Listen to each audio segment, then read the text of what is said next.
So in this video, I want to talk about moonlit fantasy again, because one of the things that I've always found interesting in power fantasies, and it's not just isekais, but just generally in power fantasies, and especially series that have heroes and villains, but also multitude of characters that are fighting for different causes, is the idea of a fake hero, and the idea of someone proclaiming to be a hero, because I've always kind of had this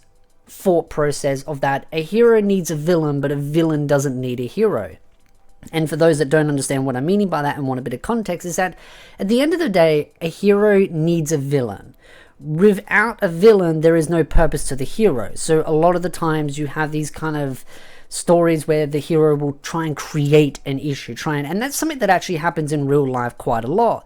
where I refer to people with hero complexes, where people will create fictional issues in their lives or create fictional villains by labeling people as the bad person so that they can proclaim themselves to be a hero. And I find it interesting in a story because of the fact that it really delves into this whole mindset of narcissism and ego-driven, and them feeling like they're the center of a universe, which is basically what the word narcissist means, but them kind of trying to make everything evolve around them, forcing every little thing, trying to be part of this idea and ideals of them proclaiming themselves to be a hero. And there is one character that's been introduced in season 2 of this series that has kind of pushed that idea in the recent episodes, where he is calling himself the hero. But when you look at his behavior, he is far from a hero. He is more like a spoiled child trying to get what he wants. And so going into that a little bit more is that a villain doesn't need a hero, because at the end of the day, what is the villain's objective? To do bad things in the eyes of the opposition or others. So all their own goals, they may believe that they are the bad person and doing horrible things, but that is basically what a villain does. A villain goes around and does bad things. They don't need a hero to be a villain, but a hero needs a villain. And that's why I said what I said, is that a hero needs a villain, but a villain doesn't need a hero. And so in stories like this, I find this really interesting that they're kind of delving into this, where this main protagonist, and again, I'm curious to see where it goes further, because I haven't read the source material, of this character that has been summoned into this world, that has built this bit of an ego complex, that they are the hero, that they are the thing that the world needs to protect, and if they don't get what they want, they then basically have a little tantrum, and they will attack anyone that doesn't further their objective or goals, even if the person is innocent, and they will try and manipulate their way to getting what they want, because they think they deserve it, they think they're just and right, even if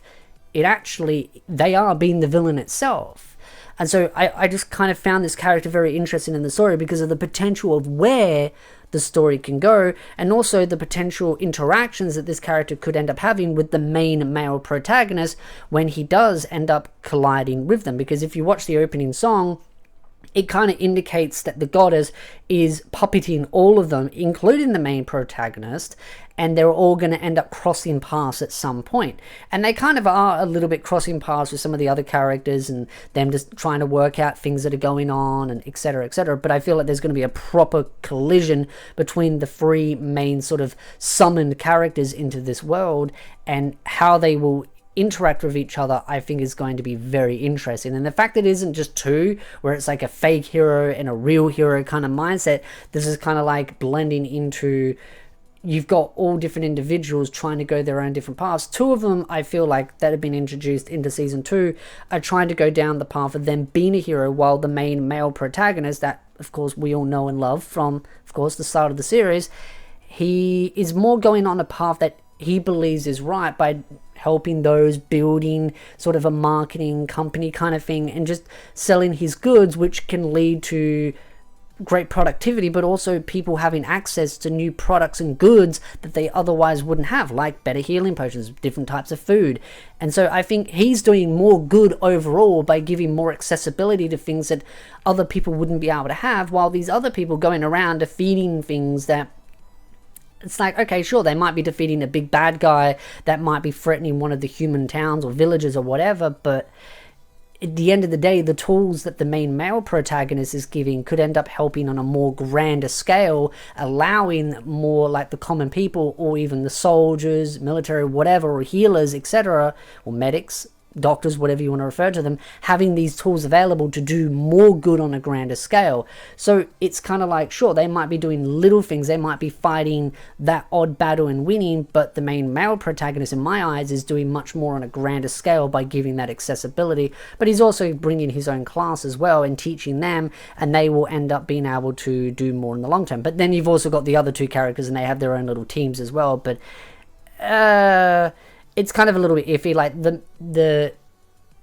girl that was being isekai'd, she's kind of got her own team, and they're training up together to overall fight things. But then you've got the new male character that's been isekai'd, and I just feel like he's very shallow. He's really only interested in himself and his little girlfriend that he's got,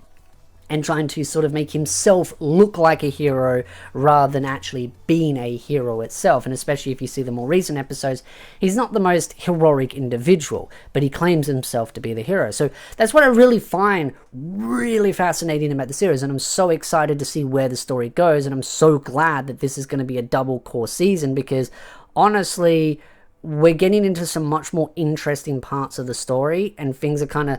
they're going slow, but they're going steady, and they're building block by block by block. I've talked about it, this will be the third time now, about the whole concept of slow and steady wins the race, and I'm just really glad that the series is going slow and steady and building these different interesting blocks up. And because there are a multitude of new characters being introduced, and you're kind of seeing all of them move and intertwine, you need these extra episodes. I think if this was a single core, it would have been a horrible season, because you would have just started to introduce characters that you're not as invested in, and then by the time that's done, you would have been like,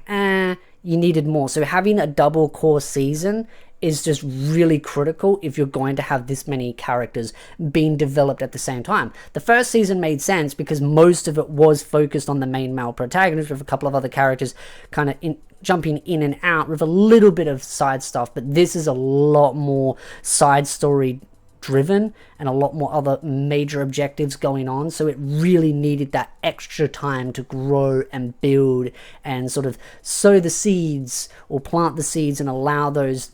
trees to blossom into something really amazing. So I think the story is doing so good so far. The only thing I would really love is to see a proper legal English light novel translation. I've seen people talk about the web novel, but again, I would like a light novel translation, because there's always differences between the web novel and the light novel, and just having that light novel there would be really nice. So I'm hoping that there will be some form of a translation at a later date. But talking about the more recent episodes itself and just how I feel about it, my girl, my dragon waifu, oh boy, oh boy, oh boy, I love the kind of aura that she gives, this confidence, but she's not arrogant, she just knows her own value and strength in itself, and those trying to manipulate her and her just kind of throwing it back at them and being like, hey, you're not going to pull this off of me. But also the gracefulness that she had, where she could have ended up killing them, but she didn't. She kind of just used the fog, made them disappear, going somewhere else, and just kind of say, you know, don't do that again or you'll regret it kind of attitude. So I really love her cool and collectiveness. I do feel like a little bit of the main male protagonist has rubbed off on her a little bit, and then of course my spider waifu and just the interaction she's having with the whole cooking adventure. It's kind of like Food Wars in Moonlit Fantasy, but just also her interactions and the fact that she's technically having interactions with someone that she had past interactions with, and now a certain wolf knows about it and she's kind of telling her to be hush hush. These characters, I just love them, and the core aspect of it. But I did see a lot of criticism for the early episodes of season 2. I get it. I get why people weren't as interested in it, but I also feel like it's important to allow the story to build up, especially if they're introducing new characters and giving you an understanding of why they're there, what the interactions are going to be, and seeing that play out in the long term I think is more important. But I mean, one of the biggest issues, and I've talked about it in the past videos, is that people want instant gratification. They want things to instantly happen overnight or in like 1 or 2 or 3 episodes. And so it's why I do like those slow burners, and I give more time and energy to those kind of series. But at the same time, if you're going into it blind, it can feel like you're wasting your time as well. That's why I always do think it's important to do a little bit of research into shows before you dive into them, especially if you're going into an anime season, just to make sure that, hey, this might be something for you, especially if it's going to have more episodes than a single core, or if you are limited on your time span. Because it's one complaint I see all the time in my comments is people going, oh, I don't want to invest my time into this because there's so many other shows and they want to know what happened. And that's why it's good to have channels out there that do reviews and analysis. But I also do feel like too many channels are not giving an analysis and a review. They're just giving you a synopsis, which sure might be helpful, but when you're watching these channels that give like 24-minute long synopsis of an episode, you're not really getting an idea of what the story is other than just them explaining it. But I feel like there's something missing when they give a synopsis. You want something that gives an opinion but can also explain things and be like, hey, this is what's happened, this is what they think of it, and give sort of a mixture, a review and a basis. And you try and find content creators that have similar tastes than you, so that you at least go, oh, this person's kind of into the same stuff as me, so if they like this, I may also like that as well. There's always going to be some differences, but at least you have a general idea. I just feel like too many content creators are more reactionary with their facial expressions and more synopsis breaking down rather than actually giving an analysis and a review of what's going on. It's not the case with everyone. I'm not like saying that every content creator is like that, but I just have noticed that there are some out there that are more, they just kind of tell you what happens in each episode week by week by week, which I think is just kind of pointless, especially when those videos are like 20 to 25 minutes long, and it's just like, you might as well just watch the episode. So I'd love to know your thoughts in the comment section down below. What did you think of the first couple of episodes of Moonlit Fantasy, or 3, 4, 5, 6 episodes going into it? And yeah, definitely love to know your thoughts. So if you like this video, hit the like, subscribe, and I'll see you beautiful nerds in the next video.